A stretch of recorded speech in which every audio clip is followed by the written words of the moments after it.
22 अप्रैल यानी आज ही का वो दिन था जब पहलगाम में आतंकवादियों ने 26 नागरिकों की हत्या कर दी थी। इस आतंकी हमले की बरसी पर आज देश मारे गए निर्दोषों को श्रद्धांजलि दे रहा है। पीएम मोदी, अमित शाह समेत कई नेताओं ने इस दिन को याद किया है। देखिए।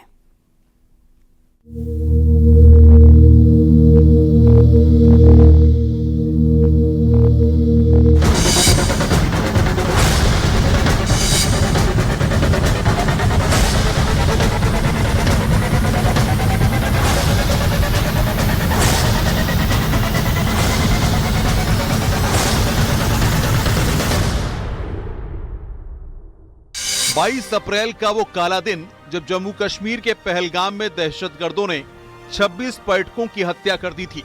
एक साल बाद अब भी वो दर्द देश के भीतर है। आज भी देश गुस्से में है। जब आतंकियों ने पहलगाम के वेस्टर्न वैली में खून बहाया था, पहलगाम आतंकी हमले की पहली बरसी पर पीएम मोदी ने पहलगाम के निर्दोषों को याद किया। नरेंद्र मोदी प्रधानमंत्री। पिछले साल इसी दिन पहलगाम में हुए भयावह आतंकी हमले में जान गंवाने वाले निर्दोष लोगों को कभी भुलाया नहीं जा सकेगा। मेरी संवेदनाएं शोक संतृप्त परिवारों के साथ हैं जो इस दुख से उबरने की कोशिश कर रहे हैं। एक राष्ट्र के रूप में हम शोक और दृढ़ संकल्प में एकजुट हैं। भारत आतंकवाद के किसी भी रूप के आगे कभी नहीं झुकेगा। आतंकवादियों के घिनौने मंसूबे कभी सफल नहीं होंगे।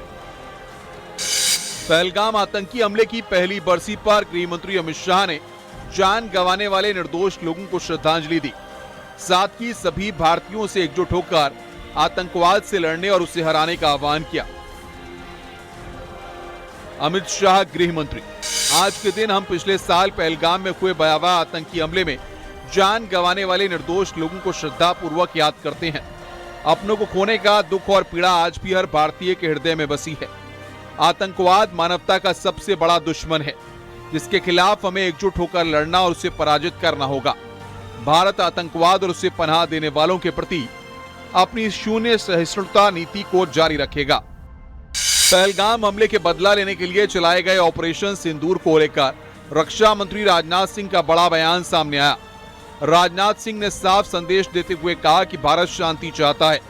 उन्होंने कहा कि जब जब जरूरत पड़ी भारतीय सेना ने जवाब देना भी अच्छे से जानती है। भारत ने कभी किसी पर हमला नहीं किया, लेकिन अगर कोई पड़ोसी तनाव बढ़ाएगा तो जवाब भी उसी भाषा में मिलेगा। भारत ने आज तक, भारत की हिस्ट्री उठाकर देख ले कोई, आज तक भारत ने दुनिया के किसी देश पर अपनी तरफ से आक्रमण नहीं किया। जो ताकतवर होता है वो जल्दी किसी के ऊपर आक्रमण करता भी नहीं है। लेकिन यह है कि यदि अब किसी पड़ोसी ने कोई छेड़छाड़ करने की कोशिश की तो डॉट डॉट डॉट।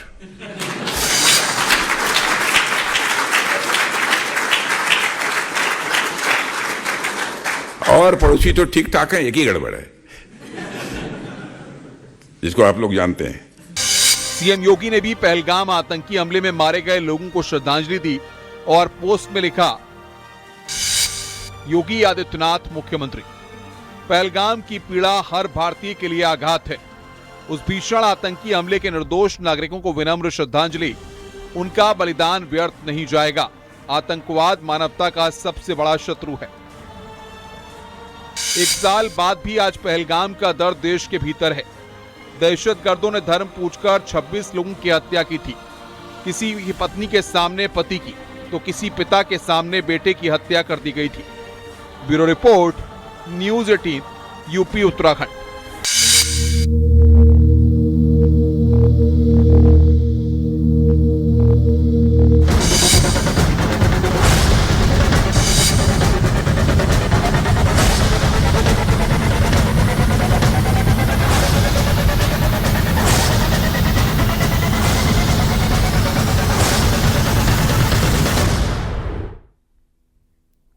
बाईस अप्रैल का वो खूनी दिन जब कश्मीर का खूबसूरत पहलगाम गोलियों की तड़तड़ाहट से गूंज उठा था।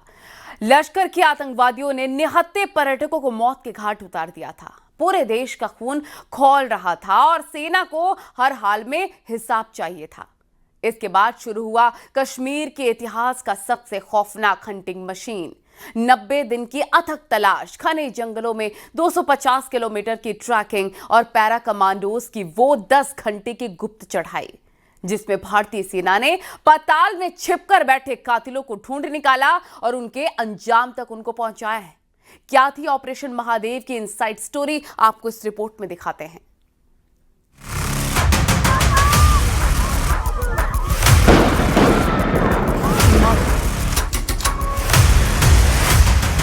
हमारे सुरक्षा बलों ने ऑपरेशन महादेव करके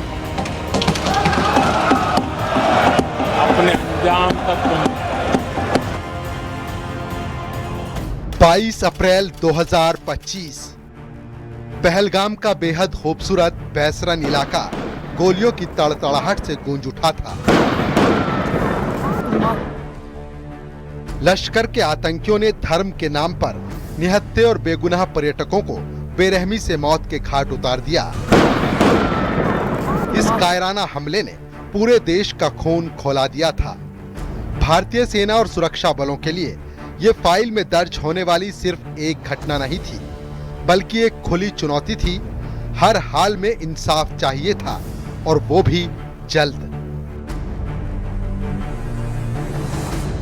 पहलगाम के हमले के चंद घंटों के अंदर ही सैन्य के अधिकारी हरकत में आए और चश्मदीदों और सैन्य के अधिकारियों की मदद से उन लोगों को बेनकाब कर दिया गया जिन्होंने ये खूनी खेल खेला था।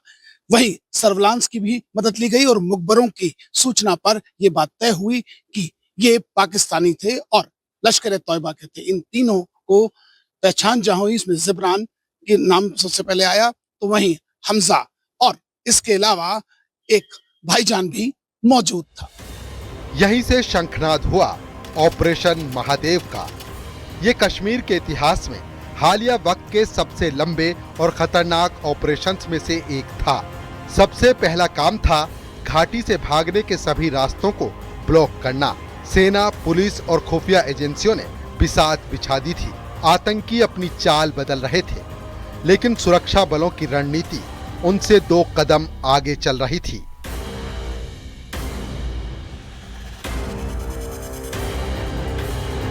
मौत के खौफ से ये आतंकी दक्षिण कश्मीर के ऊंचे और दुर्गम इलाकों हापटनार, बुगमार और त्राल से भागते हुए दाची गांव के घने जंगलों और महादेव रिज की तरफ बढ़ गए। ये इलाका जितना खूबसूरत है उतना ही खतरनाक भी।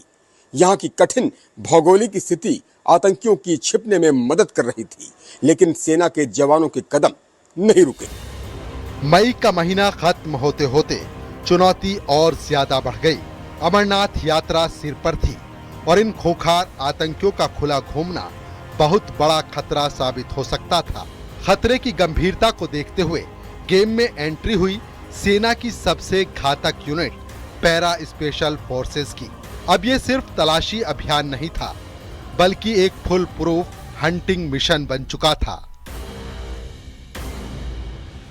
ऑपरेशन के शुरुआती चरण में ही ये साफ हो गया कि आतंकवादी घने जंगलों और ऊंची पहाड़ी क्षेत्रों का सहारा लेकर बचने की कोशिश कर रहे हैं।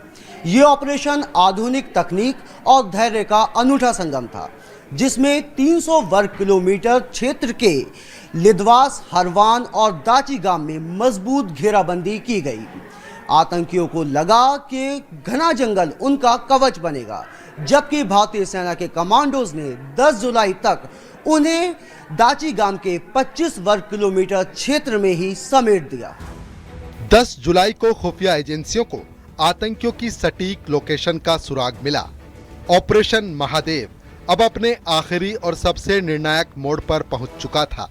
लिडवास, हरवन और दाची गांव में एक साथ फुल प्रूफ घेराबंदी की गई।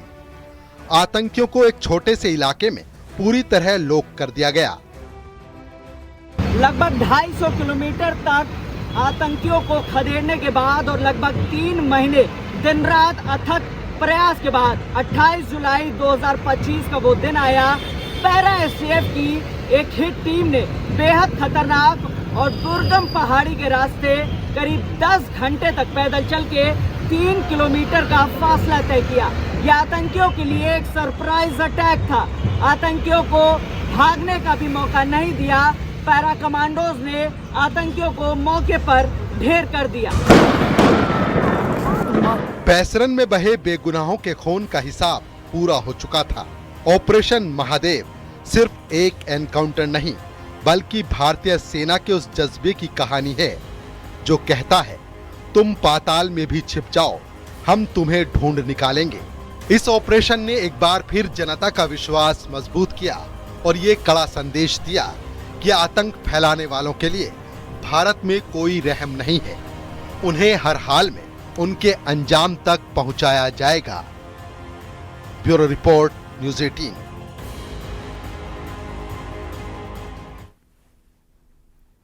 जब हम पहलगाम हमले की उस भयानक तारीख यानी 22 अप्रैल 2025 को याद करते हैं तो कई तस्वीरें एक साथ आंखों के सामने कौंधने लग जाती हैं।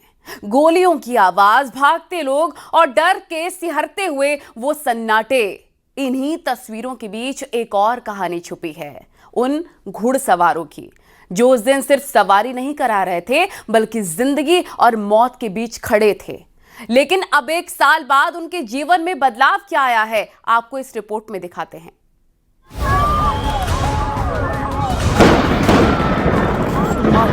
मौत की कसम है।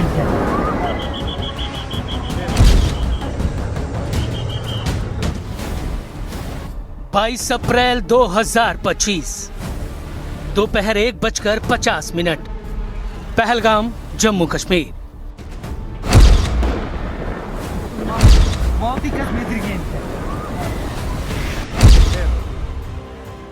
बैसरन घाटी अपनी सामान्य रफ्तार में थी। हरे मैदानों में सैलानियों की चहल पहल, बच्चों की हंसी और घोड़ों की टापों की आवाज गूंज रही थी। कोई तस्वीरें ले रहा था, कोई जिप लाइन का इंतजार कर रहा था, तो कोई बस वादियों की खूबसूरती में खोया था। तभी अचानक घने पाइन जंगलों की तरफ से कुछ संदिग्ध हलचल हुई। मिलिट्री जैसी वर्दी में हथियारबंद आतंकी धीरे धीरे घाटी में दाखिल हुए और देखते ही देखते माहौल बदल गया। कुछ ही सेकंड में गोलियों की आवाज ने सन्नाटा तोड़ दिया। लोग संभल पाते उससे पहले ही आतंकियों ने अंधाधुंध फायरिंग शुरू कर दी।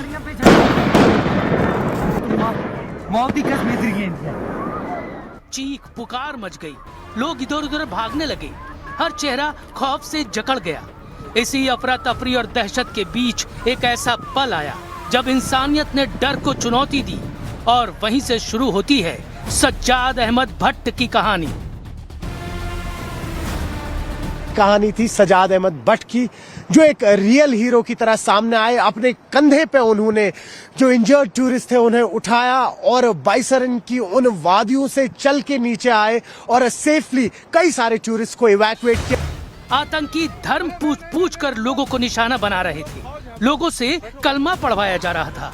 कानपुर के शुभम द्विवेदी आतंकियों की गोली का पहला शिकार थे, जिनका धर्म पूछकर उन्हें गोली मार दी गई। उनकी पत्नी ऐशन्या द्विवेदी के सामने इसी तरह कुल 26 लोगों को एक एक करके मौत की नींद सुला दिया गया। इस नरसंहार की खबर जैसे ही बैसरन घाटी के हवाओं से बाहर निकली, हड़कंप मच गया। इसी खौफनाक मंजर के बीच खबर सज्जाद अहमद भट्ट तक भी पहुंची। वो उस वक्त घर में मौजूद थे, लेकिन खबर लगते ही उन्होंने बिना देरी के अपने कदम उस दुर्गम रास्ते की तरफ बढ़ा दिए जहां आतंकी मौत का खेल खेल रहे थे। उस समय जो 22 अप्रैल का 22 अप्रैल था, तो उस समय हम घर पे था। तो जब हम घर पे था तो हमारे चाची था, उसका डेथ हुआ था। तो जब ऐसा ही न्यूज़ सुना है सब लोगों के एक दूसरे से सुना है कि बैसरन में ऐसा इंसिडेंट हुआ है, पर किसी को भरोसा नहीं है था कि ऐसा हुआ है कि नहीं हुआ है। किसी को से भाग के निकले, हम घर से गए हैं और मेरे साथ यहाँ का जो पूनी एसोसिएशन का प्रेसिडेंट है वही साहब है, मैं उन्हीं के साथ गया था। जब वो जा रहा है तो मैं भी उन्हीं के साथ जा रहा है। तो हम बैसरन पहुंचे, तो फिर वहाँ पे हमने जो देखा था तो वो हम बयान भी नहीं कर सकते वहाँ पे क्या मंजर था। सज्जाद अहमद भट्ट के सामने भयावह मंजर था। चारों तरफ चीखें गूंज रही थी, घायल लोग मदद के लिए पुकार रहे थे। जमीन खून से लाल हो चुकी थी और हर तरफ भगदड़ के निशान थे। कोई अपने परिजन को खोज रहा था, तो कोई दर्द से कराहते हुए जिंदगी की आस लगाए था। डर अब भी हवा में तैर रहा था। ऐसे में सुरक्षा का भरोसा दिलाना भी किसी चुनौती से कम नहीं था। तो फिर वहाँ पे जो जख्मी मतलब थे उनको हमने पानी वानी पिलाया और उनको दिलासा दिया कि आपको डरने का जरूरत नहीं, हम यहाँ का लोकल है, आपकी मदद के लिए आए हैं। तो फिर हमने वहाँ पे जो फंसे हुए थे उनको वहाँ से निकाल के किसी को हॉस्पिटल तक पहुँचाया और किसी को गाड़ी में मतलब छोड़ के आए। उस वक्त बैसरन घाटी की एक एक तस्वीर दहशत से भरी थी। बच्चे अपने पिता की लाश के पास रो रहे थे, लोग मदद की गुहार लगा रहे थे। मुसीबत की इस घड़ी में सज्जाद ने हौसले और उम्मीद की नई परिभाषा गढ़ दी। उन्होंने घायलों को अपनी पीठ पर लाद कर सुरक्षित ठिकानों तक पहुंचाया। जो वहाँ पे मैंने वो बच्चों, उनका माँ और वहाँ पे था वो उनका फादर का डेथ हुआ था, जो बच्चे थे वो उनके बच्चा जो था उनके चेस्ट पे था, पापा उनका फादर के चेस्ट पे था और उनका वाइफ जो उसके मतलब इर्द गिर्द घूम रहा था। तो हमने उनको उठाया, बोला कि आप मतलब आप यहाँ से निकलो, अभी जगह सेफ नहीं है, हम आपको हॉस्पिटल तक पहुँचेंगे। वो नहीं मार रहा है वहाँ से जाकर, हमारा पापा का डेड बॉडी है यहाँ पे। हमने बोला नहीं, अभी सिक्योरिटी आ रहा है, वो आपको दे देगी इसका डेड बॉडी, अभी आप यहाँ से निकलो क्योंकि अभी टाइम नहीं है, मतलब जगह भी ऐसा नहीं है कि यहाँ पे सेफ है, यहाँ पे भी कुछ भी हो सकता है, अभी ऐसा हादसा हुआ है तो आप यहाँ से निकलो। फिर हमने वहाँ से उनको निकाल के हॉस्पिटल तक पहुँचाया, जो बच्चा जख्मी थे और उनकी माँ दूसरे मतलब बंदे के साथ था, वो उनको लेके जा रहा था नीचे। बैसरन घाटी की खूबसूरती पर आतंक अपना बदनुमा दाग लगा चुका था, लेकिन यहाँ से लोगों का रेस्क्यू इसलिए भी चुनौती भरा था क्योंकि घाटी चारों तरफ से घने जंगलों और ऊबड़ खाबड़ रास्तों से घिरी हुई थी। किसी तरह का सीधा वाहन मार्ग नहीं था और घायलों को बाहर निकालने के लिए इंसानी ताकत ही एकमात्र सहारा थी। हर कदम पर डर था, कहीं आतंकी फिर से हमला न कर दे। इसके बावजूद स्थानीय लोग, पोनी हैंडलर्स और बचाव दल बिना डरे जुटे रहे। किसी ने घायलों को कंधों पर उठाया तो किसी ने अस्थायी स्ट्रेचर बनाए। वक्त के खिलाफ ये जंग थी जहां हर सेकंड कीमती था और हर कोशिश एक जिंदगी बचाने की उम्मीद। बहुत सारे बाद में जो बहुत सारे मतलब ATV वाले आए थे, बाकी जो ड्राइवर साहबान है वो भी आए थे और जिनके पास गाड़ी नहीं था उनको जो यहाँ के ये कार एसोसिएशन है उनके जो वहाँ के प्रेसिडेंट है उनने उनको गाड़ी दी, जिनका श्रीनगर में होटल है उनको वहाँ पे होटल में छोड़ के आया है। बहुत सारे लोगों को उनको फ्री यहाँ पे जो गाड़ी था फ्री सेवा किया, गाड़ी जिनको श्रीनगर पहुँचाया, किसी को होटल में पहुँचाया है और बाकी जो जख्मी थे जिनका मतलब जख्मी थे उनको हॉस्पिटल में पहुँचा के वहाँ पे उनको भी मतलब वहाँ पे जो क्या बोलते फर्स्ट एड की मतलब उनका किया है वहाँ। 26/11 के आतंकी हमले के बाद ये हमला देश की चेतना को झकझोर देने वाला था। कश्मीर जिसे धीरे धीरे शांति और पर्यटन की नई पहचान मिल रही थी, वहां इस तरह का नरसंहार कई सवाल खड़े कर गया। सुरक्षा व्यवस्था, खुफिया तंत्र और आतंकियों की नई रणनीति, सब कुछ जांच के दायरे में आ गया।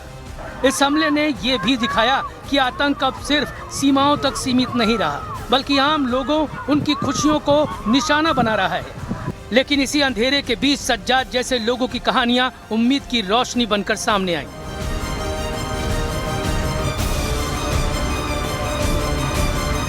ये ऐसा चीज़ है कि ये जो यहाँ पे हादसा हुआ है एक इंसानियत का कत्ल हुआ है। इसमें मतलब मज़हब से कोई लेन देन नहीं है, एक इंसानियत का मतलब कत्ल हुआ है कि कश्मीर का जो ये हिस्ट्री है, कश्मीर के लाइफ में पहले ऐसा इंसिडेंट हुआ है। ये ऐसा नहीं है कि मतलब जो आपस में बॉर्डर में इन्फिल्ट्रेशन होता है, आपस में फायरिंग होता है, वहाँ पे भी सिक्योरिटी, यहाँ पे ये एक मतलब आम लोगों का जान चला गया है।